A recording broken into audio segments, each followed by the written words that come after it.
I pray that I offer this talk to you and pray that you energize it with your love and wisdom and hold me up, Swami, like you've always done. You've always done it. And brothers and sisters, I first want to apologize for the lighting, the noise. It's strange, isn't it, for a devotional meeting to be so high-tech. But this time with Swami, I asked him if I could do an educational video about him, and he said yes. Can you believe that? Yes, he said. So you're seeing the results of that. We're going to try. And so this is just the beginning. Next time we're going to have floodlights from all over, have helicopters. But he'll say, no, stop the educational video. So thanks for putting up with it. It's really unusual, but I hope that one day we'll have something that will sort of be appealing to Westerners to try to grasp a little of who this Swami is, because he's so wonderful. He's so wonderful. And it's always a wonderful sadhana, a spiritual work to try to put it into words. That's what these First Tuesdays are about, to try to actually put it into words for the community. It taxes us to think, who is this Swami? And what can I say? Because we are struck. People that have been with him are saying, oh my God, look who's here. Like the whole earth is shaking. My God, it's so marvelous. And how to put that into words. Well, I'm going to tell you today about my last trip to Swami, my 23rd trip. And I can't believe it. So many trips already. I could have bought a house on the Riviera. Then I would have died. That's the end of that. But how marvelous Swami is. Well, the reason for this trip was that I was asked to speak at an Australian Psi conference. They have 1 year their national conference, and people from all over Australia come, and they asked. And so, as a way of getting out of it, I said, well, I wouldn't want to come all that distance unless Swami said that it was all right. You know, I knew half that chance, that he would say all right. But he did say it was all right, so I had permission to go. Therefore, I was sort of like an honored guest because Swami had given me permission. And so I want to tell you a little bit about what it was to be in Australia like that and what it is to be with Swami. So I went to Swami first to try to get some strength because he really is always there. He's always there. No matter what the circumstance, if you need him, call on him. He's always there. And frequently it looks like he's not. That's how it is with God throughout the ages. But my experience with Swami is he's always there. And he was there for me on this Australian trip. I thought they said that I was going to be speaking 3 times, maybe 4 times. Well, that's a lot to prepare for, especially not thinking that I know anything about Swami. Like Jim was saying, when you're asked to say something about Swami, you have to say, what do I know about this Swami? He's incredible. So you have to think about it. I thought that I was going to have to speak 3, maybe 4 times. It turned out I had to speak 7 times. I went crazy there. I went through it. I'll tell you about that. It really was a real experience of Swami being the doer. I once heard a devotee come to this country, older devotee. Swami came to him one day, said, you're going to the U.S. next month, and you'll go on a little tour, and you'll speak about me there. And he said to himself, my God, I've got diabetes. I can hardly walk. Where I'm going to go? I can't hardly go to my home. But then he said, but I have experienced Swami is the doer. And so there's no question. I just said to Swami, when? Well, when I heard that from this man, I really wondered, what does a person have to experience to actually feel Swami is the doer? What actually do you have to do or experience? I remember one time, Swami, the first time he had me speak in front of a group was at his girls' college. I was on a ride with him. He took me in his car on a ride to his ladies' college. And about half an hour from the college, he said, Sandbush, you're going to give them a little advice. I just about died. How many, Swami, how many will be there? He said, about 1,000.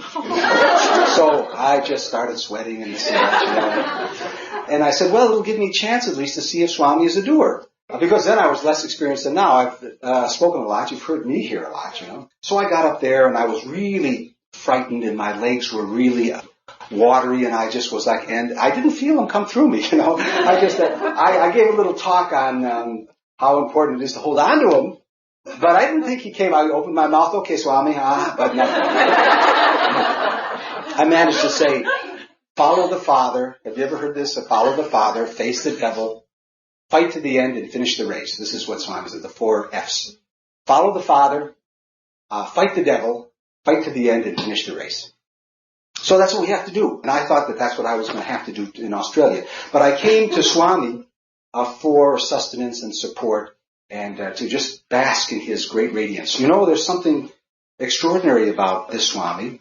Right now, he's giving darshan. He's come out daily for 50 years since he began his mission as the avatar, actually proclaiming himself the avatar. He never takes a vacation, and every day he's giving. Extraordinary. Millions of people are coming there. There are thousands on the grounds now. They're waiting for Swami. You can hear the birds. I can hear the crows now. He comes out and he gives them everything. People come with cancer and heart problems and metabolic problems and family problems and economic problems and work problems, and they all come to Swami. It looks like he's doing nothing, and everybody feels he's doing everything for them. Giving all the time, giving hope and love and support and compassion and love and love. It's something to watch Swami give. Sometimes when you sit on the porch, you can watch Swami direct his college students to go into the back room and bring out pastries and cookies. He loves to give cookies to people, and he has the boys run in there, and they come out with big cartons of goodies, apples and oranges. He gives clothing with such love, with such interest in giving. If I give, I'm sort of like this. Okay, go and take it. Taking my money, something of mine, you know. But there's none of that. You never see a person give like this. He's giving education. There are colleges, maybe I think 3 or 4 of them in India, a very large university right on the grounds by his ashram. All the education is free. He loves to give things free. He's building a large high-tech hospital. Well, they'll be doing heart transplants and kidney transplants, and doctors from around the world are coming to staff it, and all free. And education free, food free. He goes and feeds the poor and asks all his devotees to feed the poor. Where do you see this kind of love and giving? So it's wonderful. So I went hoping Swami would give me a little of that, a little love and a little support. I came to the ashram my first day, and I sat on the porch of the temple. And he lives in the temple. He comes out of the temple twice a day to give darshan, to be visualized. And he'll come out, he'll talk with the boys. And well, he came out the first day that I was there. And he walked sort of close to me. And he looked to the person on my left and to my right, and right through me, as if I didn't exist. And he looks right through you. It's not as if you don't exist. You believe so much in Swami, you wonder, do I exist? My goodness, I don't think I exist. Because right through me. You have to be there to see how Swami can do this. I've never seen anybody ignore totally other people. Like there's people that love him, he ignores them totally. It looks that way sometimes. Well, it looked that way that time. And then he went to the front by the door of his temple, and he said, Sandboys, come sit here. And it was wonderful. First seat, right up close. I got to sit there the whole time and just get to drink in Swami. What a strange kind of situation. I thought that he ignored me completely, and all of a sudden I'm sitting right up in front, and I stayed there for the 6 days. And I could see Swami all the time. He hardly gave me a glance, though. But I loved it. Just drinking him in. And he really has his finger on the faucet, you know. That means you're sitting and looking at him, and all of a sudden you're crying, and you don't even know why. And then he can turn it right off, and you wonder, what was that? I mean, what was it happened to be there? There's no question in my mind. All of a sudden you can look at him, and you can see something so deep and so mysterious and so grand and so universal. And you know that he's come for the entire world. There's something about his presence. He's come for everybody. He extends every place. He is pure power and wisdom. His authority is supreme. His presence is electrifying. Every time he walks, you have to watch him. You don't even have any control of it. You have to follow him. Every moment that he reacts, it's selfless and with so much spontaneity and immediacy that it's spellbinding. Just have to keep looking at him. And he just let me do that. The porch is a porch of a temple, and then there's a wall, and there's the inside of the temple. During the bhajans, during the singing, Swami would go inside the temple and sit, and then everybody would sing to him, and he would sit and look like he's all over the universe, and with everybody, he looked beautiful. And I was way up front, so I could kind of scoot up and look around the doorway, so I could look straight at him, like a little mouse, like this. I would bend over like that. And he would be right next to me, or just a few feet away. And sometimes then he would turn his face and just look out the door, and I'd have full vision of him, and I just drank him in. I actually felt the experience of just opening up, and that he just took my entire inner life. And then I would just cry, and I wouldn't even know why. I couldn't even describe to you why. But people in Australia, they have all these big, strong, grown men. They got up and gave talks about Swami. All of them cried. Big crybabies there, you know. I told them I would come back and tell what kind of crybabies they are in Australia. But it's a strange thing. Why would you do that? Why would grown men do that? And look up into Swami's face and have an experience of a presence and a power that has come infrequently on earth to give us hope and strength and to thrill us. So I stayed that way for 6 days, and it was just beautiful. I said, Swami, will this help me, in my talks? Because it's wonderful. I would just like to stay here all the time. And so I started to think and meditate on what to say. Well, he had me in for 3 interviews. The first one was the first day. He let me touch his feet. Now, for newcomers, that's unusual. Why would another person, a grown person, want to touch another person's feet, even kiss their foot? It's unusual to have that impulse. But it really does rise up in the heart naturally for some reason. People love to touch Swami's feet and kiss his feet, and he let me do that the first day. And then he had me in for a small interview, myself and him, and I had brought some letters and a picture album that one of the devotees, Mike Congleton, had constructed of pictures of our service group here. And Swami saw this big thing, it was a big album, and he says, "Oh, postman with a big package." And I said, "Yes, Swami." And I sat down, and he took the album, and he looked through every page, and not just superficially. He looked at every picture with the same amount of intensity. This is something that you have to see. Millions of people coming to him, and he'll spend the time with you and look at your little family album. But this was his family album. He looked at all the activities. He did point out a picture of Hislop, Jack Hislop. He says, "Oh, Hislop."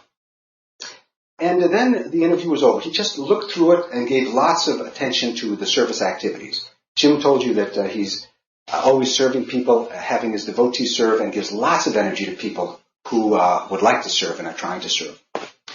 And as I left, I knew it was the end of the interview, and generally I don't like to say anything during an interview, but I knew I was about ready to get kicked out. So I said, "Swami, can I do an educational video about you?" He said, "Yes, I'll give you permission." But it was kind of quick, and off I went. The next interview was with a group of Indian devotees and devotees from Denmark. And I sat way at the periphery, and it was rather short, but and he said very little to me. But he did say 2 things that I want to share with you. One is, you've heard it many times probably, and I've heard it many times. I wonder if it ever really sinks in. He said, "What is the mind?" And now I'm a psychiatrist. I've heard him say it many times. But one of his students said recently that Swami said to them, "You might wonder why for the last 1,000 discourses I've given you, I've said the same thing for the last 1,000. He said, "It's because you should ask the question, how many of us have listened and have done anything about it?" When that happens, I'll go to the next subject. I mean, he didn't say that, but just... So you wonder, if you hear it 1,000,000 times, what am I not hearing? What is the mind? Well, the mind is a bundle of desires. Then he held up a handkerchief. Now, I'm saying it over and over again because we have to hear it over and over again. The handkerchief is made of thread. The thread are like desires.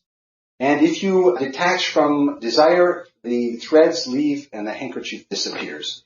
And when that happens, your consciousness expands into the infinite. You become divine. Well, what do we do with that kind of information? Is that really real information, that man is divine? And if we learn how to detach from desire, this is kind of a deep teaching, and we could speak all day on that. Or maybe I can only speak 3 seconds on that, what I know about it, but it's something that we should think about. He also said, "What is man?" And then he said, "The proper study of mankind is man." The proper study, that means that the reason we're here is to inquire, who are we? What is man? What's the reason for being alive? And he said, man is the integration of thought, word, and deed. thought, word, and deed have to be one. That's what makes a man. There has to be integration. If you believe in God, if you believe in the Swami's teaching, then your word and your action has to show it. And if it doesn't, if there isn't an integration, then there's a disintegration. That means that man disintegrates into an animal. Now, Swami didn't say that, but it follows that if there isn't a integration of thought, word, and deed, if we believe that Swami's teaching is correct, if we believe man is divine, then our thought and word and deed have to be one. And if it's not, we're sort of not true to ourselves, and it sets up a big conflict in the soul. My third interview with Swami was alone with an interpreter. I sat by him, and his foot was right out there, pure view, and so I held it. That's the interview. And I am usually a little embarrassed to do that, but not now. Not this time. It was right there. It was so easy to grasp, and it was so sweet. Now, for newcomers, it's what kind of strangeness is that? But it's so nice to hold his foot. And he wiggled his toes, and I held his foot. Was so wonderful. And he doesn't look like he minded. I wondered, is my hands sweaty? Are my hands too hot? So I followed my mind. But he didn't look like he even minded. He just let me hold his feet. And then he said, what's your program? I said, Swami, I'm going to Australia. And can I have your blessings? He said, you're going to do some speaking? I said, yes. He says, in an auditorium? I said, I think so. He said, you stand up and talk a little bit, and I'll be there. I said, oh, thank you, Swami. One thing for him to say it, and I was, okay, you're promising me now, Swami. Okay, wonderful. And then I asked Swami, can I do an educational video? And he said, yes, it's a very good idea.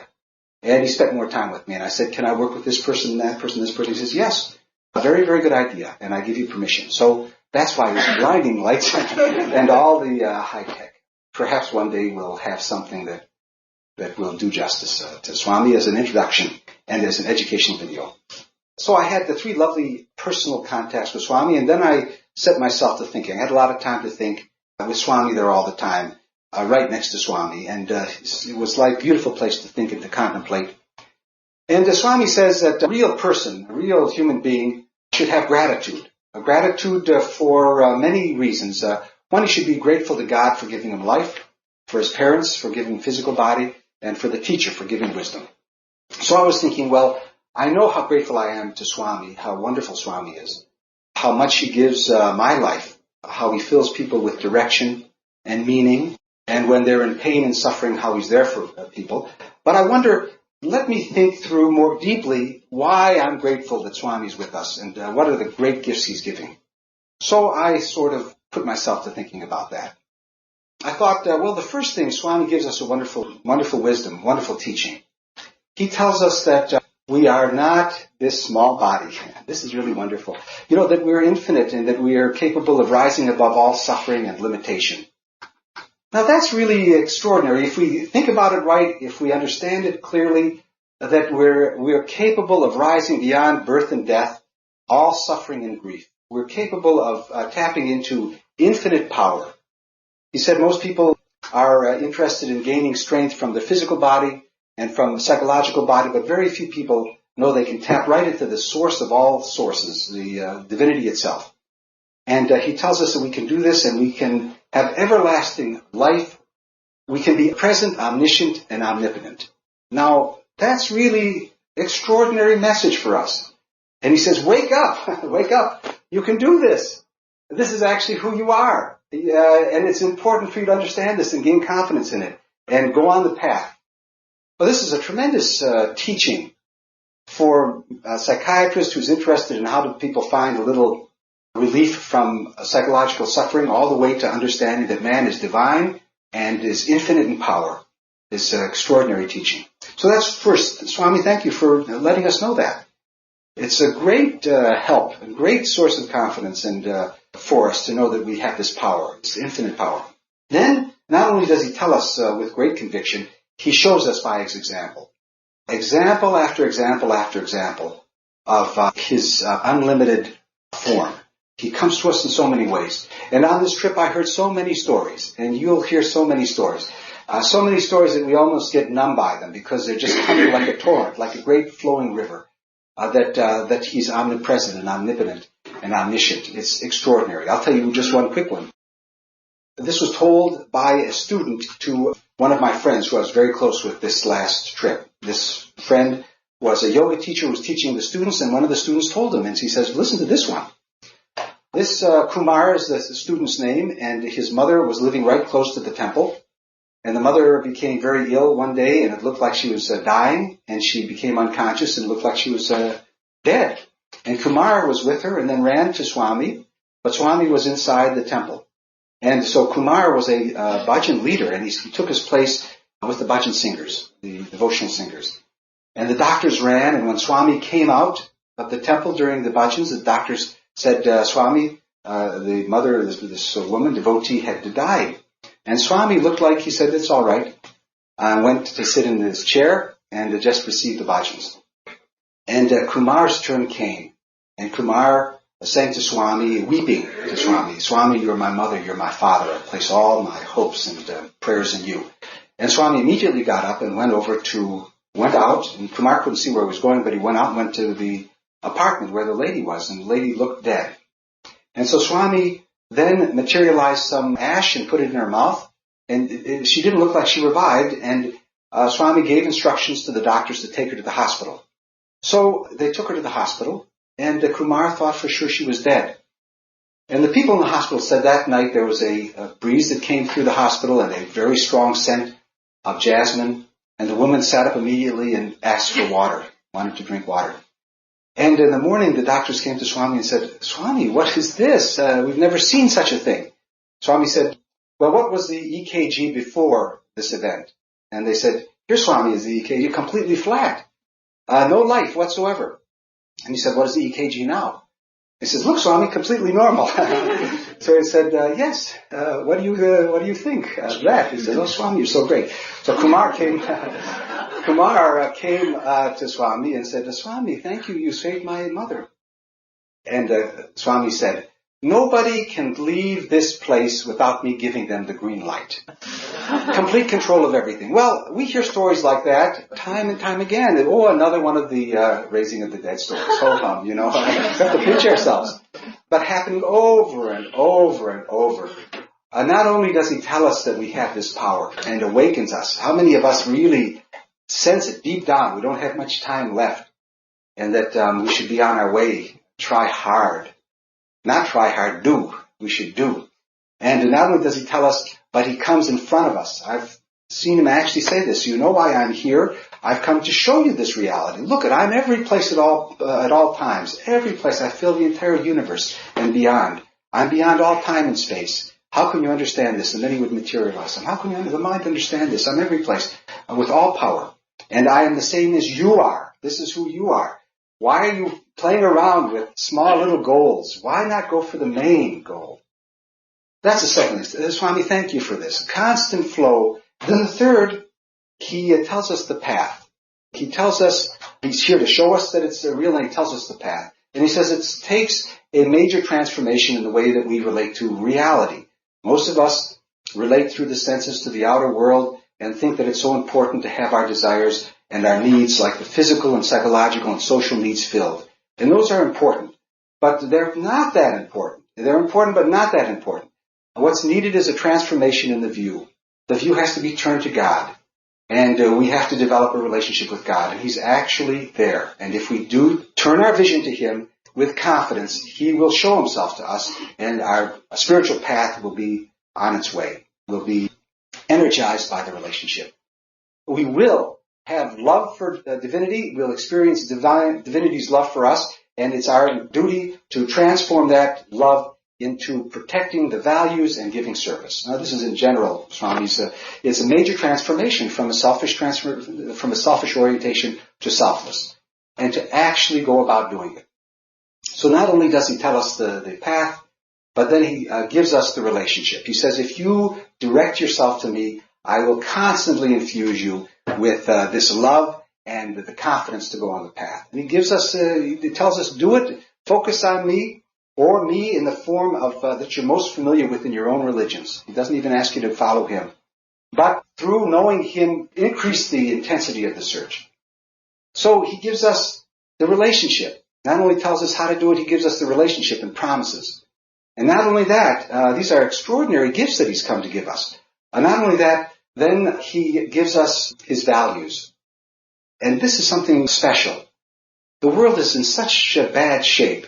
The other day I was doing an evaluation on a police officer, and I said, what do you see out there in the community? He said, I see things you'll never see. He sees the gangs beating up the gangs, and he sees motorists yelling at him and screaming at him. And he sees traffic accidents and people strewn on the pavement. And he sees people fighting each other. And he says, the human nature is so vile and so dark. It's so mean. That's what he says. We don't have to look very far to see people fighting people. So when Swami comes to say, love each other and be kind and good, and it's your duty to uphold these values. So he's given us these precious, precious values. Without these, all life disintegrates into a forest of brutes. He said, a society without God is a forest of brutes. Not only does he give us his values, he gives us an organization. Now, I mean, we can go on and on and on. All of these are extraordinary gifts that he's given us. He gives us an organization. He gives us its name. He gives us all the people so that we can be with fellow Sai devotees if we're a Sai devotee. He tells us what to do, how to do it. He gives us trouble in the centers. He says, overcome the troubles. If you can get along with one another, you've overcome all limitation. And he gives us troubles like you can't imagine. People and personalities, it's really great. If you look at it as a challenge, it's wonderful. How can I get along with that person?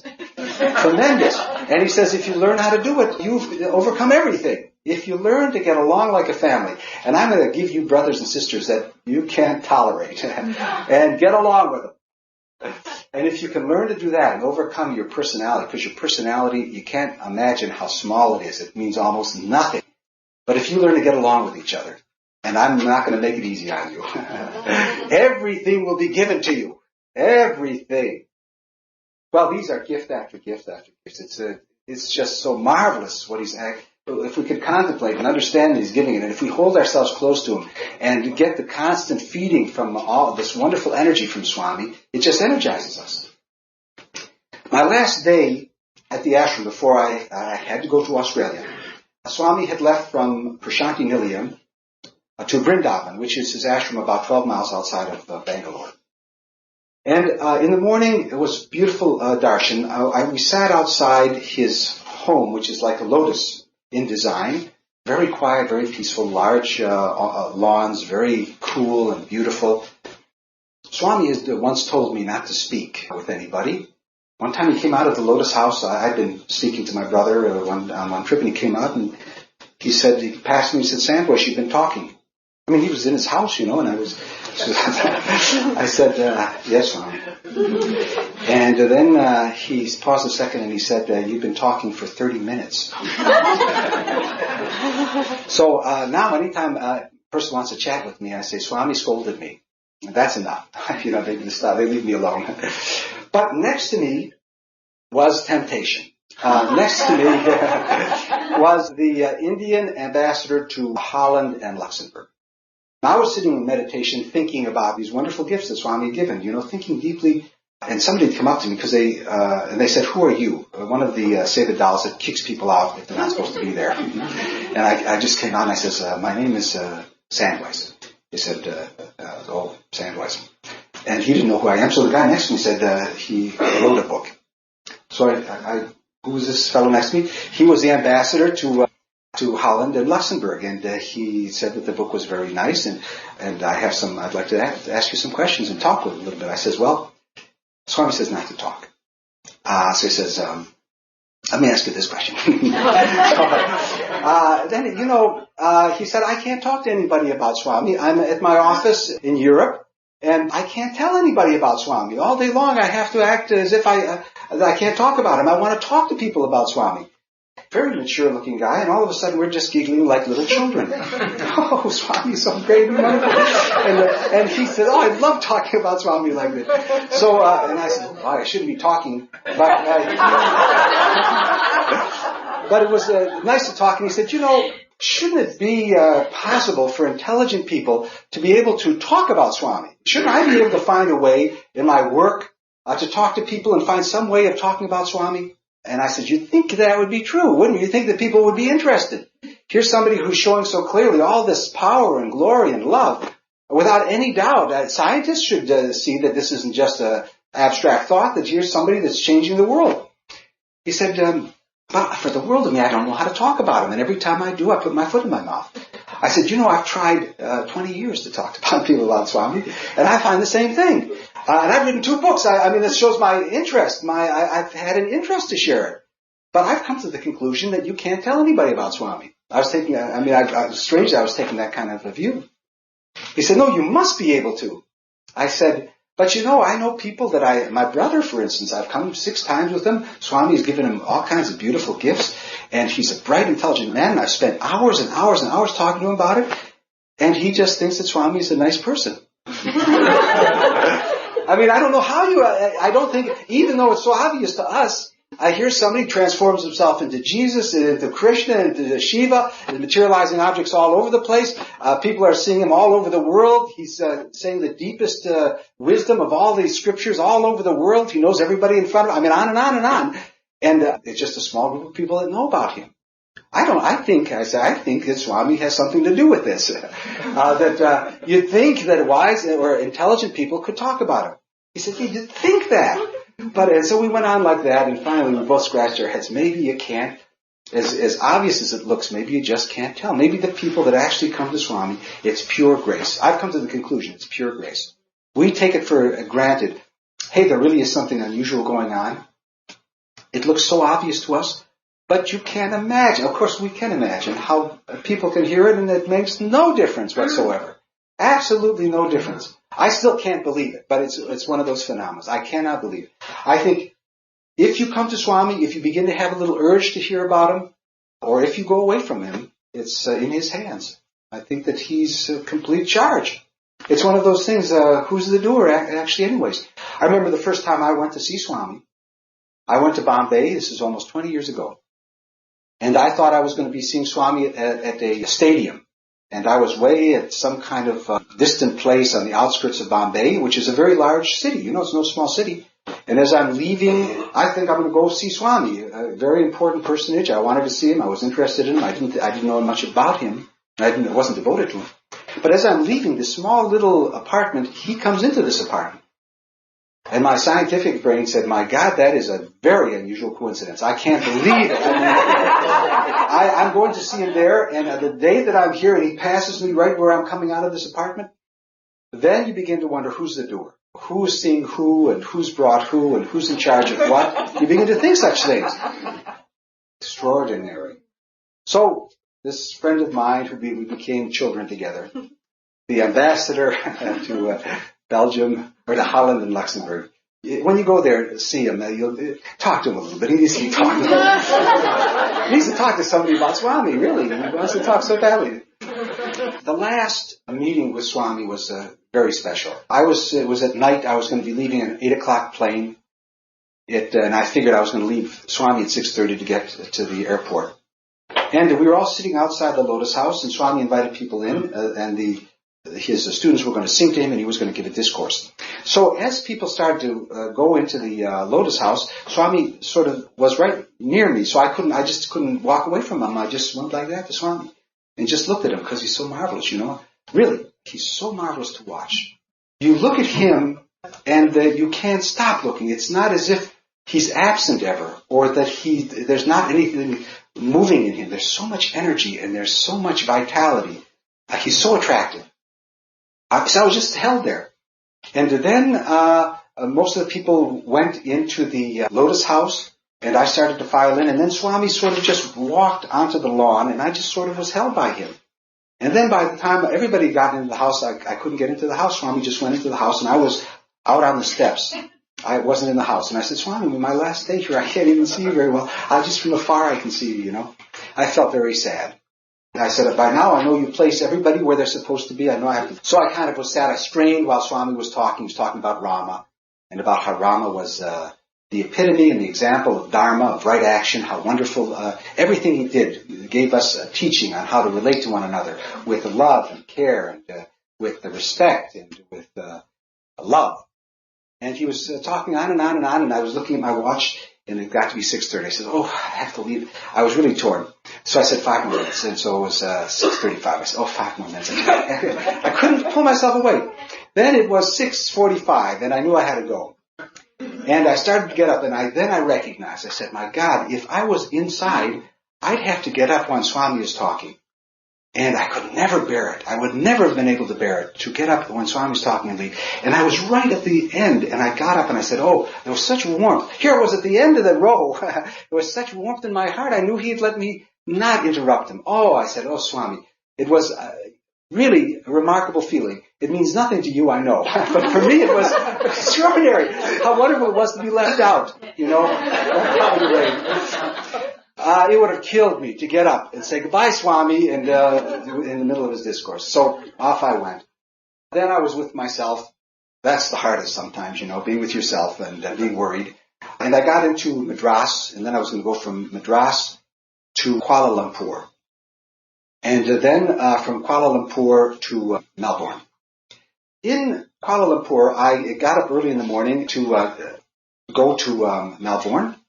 And I came into the airport, and there was a big line, and we weren't allowed into the major ticketing area. I saw some fellow up at the front of the line. I said, did they say when the line is going to go? And he said, no, they didn't tell us, and I'm not quite sure. And I knew he had an Australian accent. So I said, are you going to Australia? And he said, yes. And did you just come from Swami? Well, that's unusual. Now, prior, the way I gave myself strength was, Swami, I'd heard Swami say that if you just help one person, you don't have to help a lot of people. If you just do something nice to one person, it's like doing something nice for the entire world. You don't have to worry about such big things. And so I said to myself, well, if I just say something in this conference and one person seemed to like it and help one person, then I'll be a success. I don't have to think that I have to be loved by everybody. We all like to be loved by everybody. So here was this fellow, and he said, are you just coming from Swami? I said, Sai Baba? He said, yes. And are you going to the conference in Adelaide? I said, why, yes. Are you going? He said, I can't make it. I wanted to go. Are you speaking there? I said, yes. He said, are you Sandweiss? I said, yes.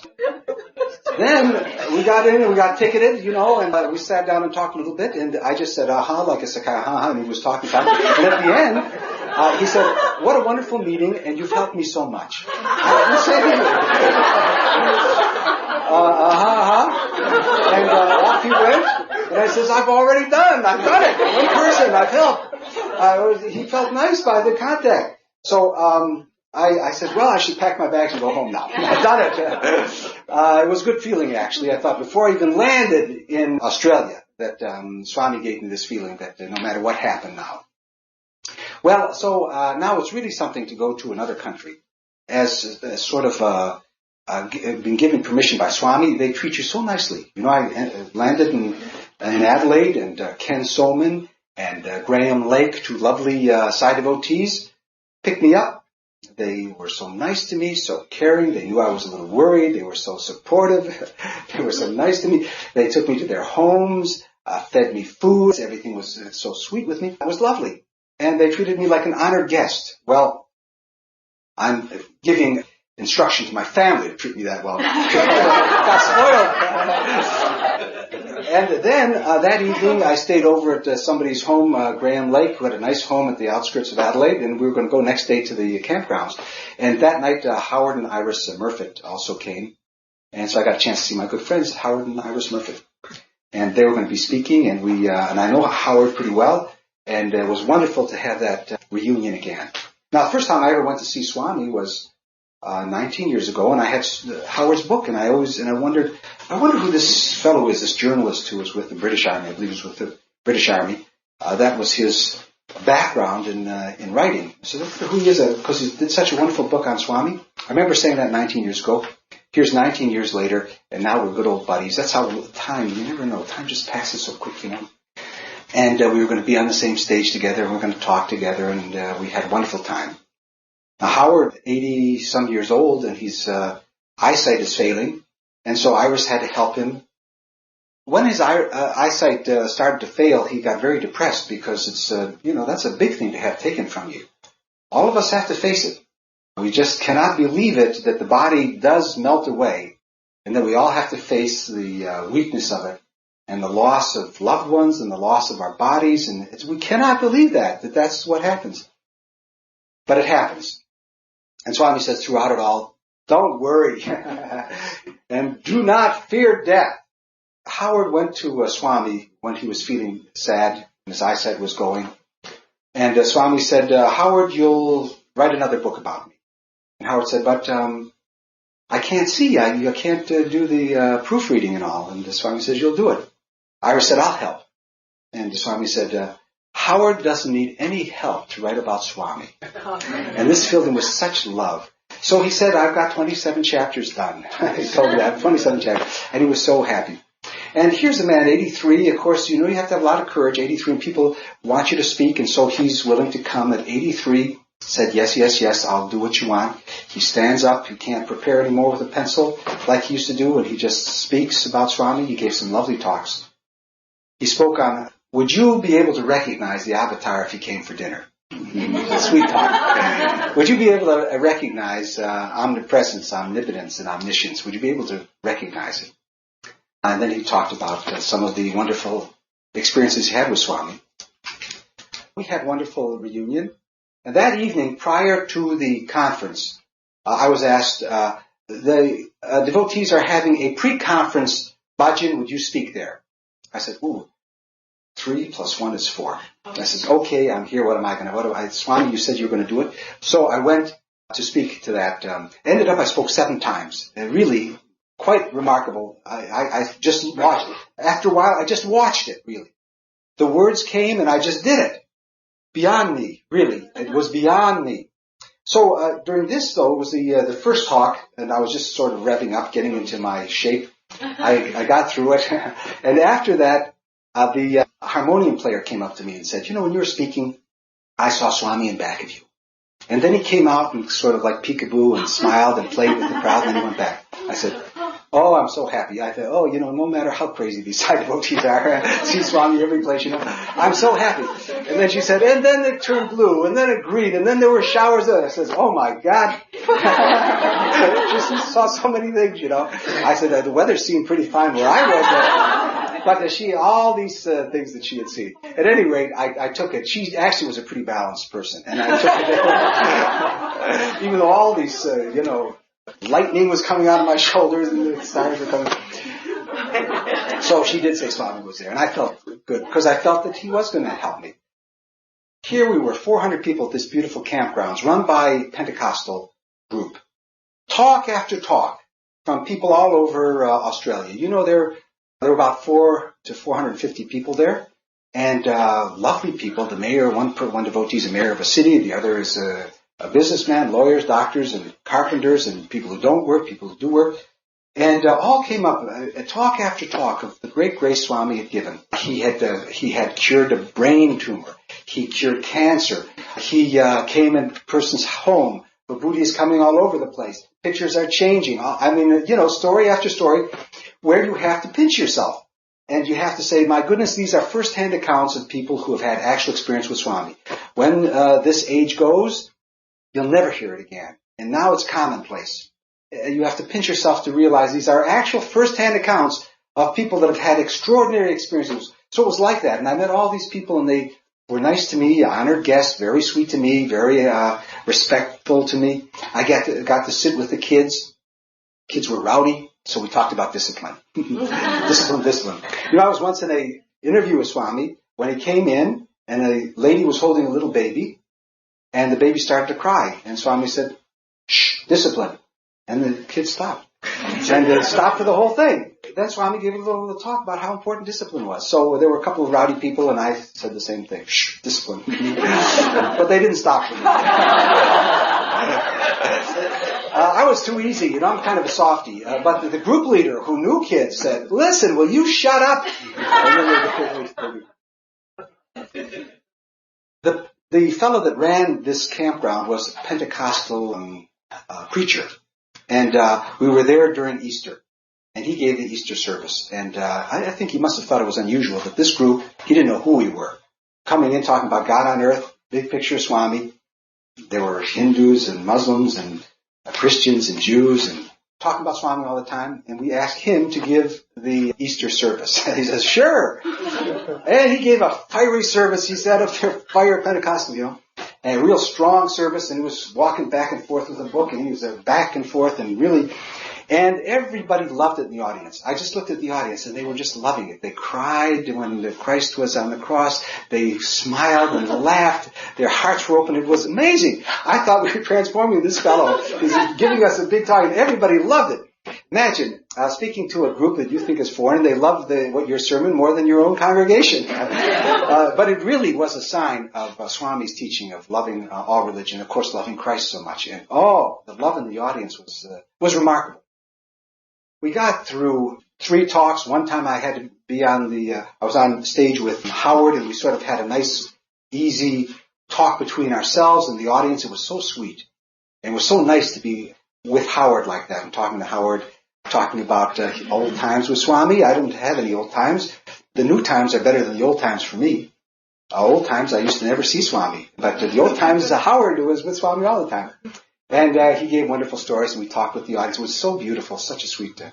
When that was over, they gave me a nice clap, a send-off. They liked what I had to say, and I knew it was Swami, so it was really beautiful that he saved me. And then I had to face going to 2 cities, and I thought I was just going to repeat what I had said during the conference, but I didn't, actually. There were some other things that I wanted to say. And so I went to Brisbane and stayed with devotee there and met many devotees, all kinds of stories. We're going to come close to the end here now, so I'm not going to tell you the stories. Wonderful story. There was one old devotee up in the mountains in Brisbane that we went to visit, who was one of the first people in that area. And he said, listen to this one. This isn't a miracle. This is impossible. He said like that. And then he told me a marvelous story. I'll tell you next time. This is just a very long, the stories are so long, well, I'll tell you very quick then. He said,